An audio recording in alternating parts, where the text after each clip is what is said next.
नमस्कार दोस्तों, YouTube stories की एक नई वीडियो में आप सभी का एक बार फिर से स्वागत है। शिमला के शारपित पहाड़। यह कहानी उन चार दोस्तों की है जिसके साथ कुछ ऐसी घटना घटी कि जिसे उनका पूरा जीवन ही बदल गया। आइए जानते हैं कि ऐसा क्या हुआ था। मुंबई शहर की रहने वाली प्रिया शर्मा अपने दोस्तों के साथ रवि, साहिल और विजय के साथ शिमला जाने का प्लान बनाया। वो सब शिमला जाने के लिए बस में बैठ गए। कुछ ही देर में प्रिया सो गई।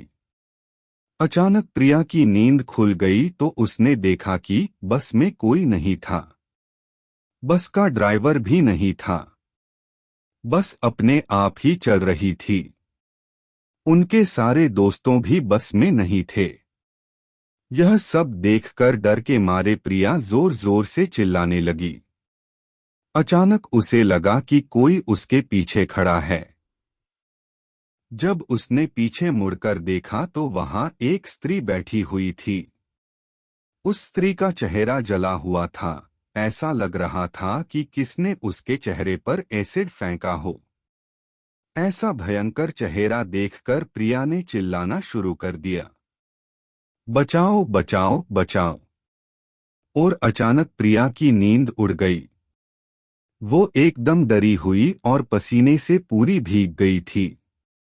पास में बैठे हुए विजय ने पानी की बोतल दी और बोला, शायद तुम्हें कोई सपना देखा होगा। थोड़ी ही देर में सब शिमला पहुंच गए और एक होटल पर रात बिताने के लिए गए। दूसरे दिन वो सब साथ में मिलकर होटल के पास वाले पहाड़ पे घूमने जाने का नक्की किया। करीबन आधे घंटे में वो सब पहाड़ की सबसे ऊंची शिखर पर पहुंच गए। वहीं से नीचे देखने पर घने लीलेछम पेड़ पौधे काफी सुंदर दिख रहे थे। अचानक साहिल चौंक गया और बोला, नीचे देखो, कोई खड़ा है, लगता है कोई स्त्री है। विजय और रवि भी देखने लगे, लेकिन उन्हें कोई दिख नहीं रहा था। और बोले, तू पागल हो गया है क्या? इस घने जंगल में कोई स्त्री कैसे आ सकती है? तुम्हें शायद कोई भ्रम हुआ होगा। उसके बाद वह सब खुली जगह पर चले गए। रात होने वाली थी, इसलिए वह सब ने पहाड़ पर ही रुकने का निर्णय किया। इसलिए उन सब ने वहां पर ही तंबू लगाया और खाने पीने के लिए सामान बाहर निकाला। प्रिया की बैग तंबू के बाहर थी, इसलिए वह लेने के लिए बाहर गई तो वहां पर उसे किसी की आवाज सुनाई दी।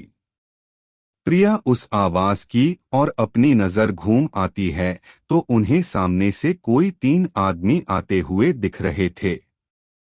उनके हाथ में धारदार हथियार देखकर प्रिया डर जाती है और दौड़ के तंबू के अंदर आ जाती है। उसने अपने दोस्तों से भी यह बात की, लेकिन कोई उसकी बातों पर विश्वास नहीं कर रहे थे। प्रिया चिल्लाकर बोली, आप सब पागल हो गए हो क्या?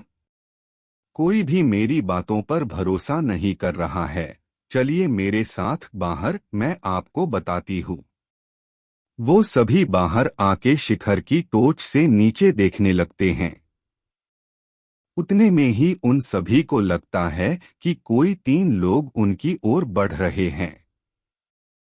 यह सब देखकर वो सभी डर जाते हैं और तुरंत ही अपना अपना सामान समेटने लगते हैं और बड़े से पत्थर के पीछे जाके छुप जाते हैं। थोड़ी ही देर में वो सब ऊपर आ जाते हैं। प्रिया देख रही है कि उनके हाथ, पैर और सिर आम आदमी जैसे बिल्कुल नहीं थे। वो सब एक जगह पे बैठ जाते हैं और कुछ तांत्रिक विद्या शुरू करते हैं। उनमें से एक आदमी अपनी हाथों की उंगली को काट देता है, लेकिन अंधेरे की वजह से उन्हें कुछ भी ठीक से दिखाई नहीं देता है। अचानक उन चारों ने देखा कि एक औरत उन आदमियों के बीच में आके लेट जाती है। कोई नहीं जानता कि आखिर वो औरत वहां पे पहुंची कैसे। प्रिया ने कहा, मुझे कुछ समझ नहीं आ रहा है, आखिर यह सब हो क्या रहा है? मुझे बहुत ही डर लग रहा है। एक के बाद एक वो तीनों उस औरत को सूंघने लगे। वहीं पे अचानक उस औरत ने अपनी उंगली उठाई और हमारी तरफ इशारा करने लगी। हम सब डर गई। वो तीनों उस औरत को छोड़कर हमारी ओर बढ़ने लगे।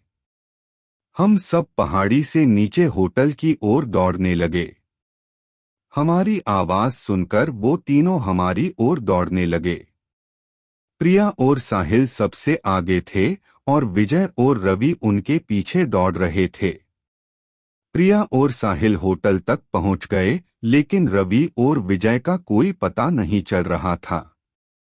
हमने होटल वालों से उनके बारे में सभी बातें की तो उन लोगों ने कहा कि उस पहाड़ पे कोई नहीं जाता है, वो पहाड़ शार्पित है, जो भी वहां जाता है वो कभी वापस नहीं आता है। आपकी किस्मत अच्छी थी कि आप अभी जिंदा है। लेकिन हमारे दोस्त रवि और विजय कभी भी वापस लौट के नहीं आए। हमने उन्हें ढूंढने का बहुत ही कोशिश की, पुलिस कंप्लेन भी करवाई, लेकिन कोई फर्क नहीं पड़ा। दोस्तों, अगर आपको मेरी यह कहानी शिमला के शार्पित पहाड़ पसंद आई हो तो शेयर जरूर करना।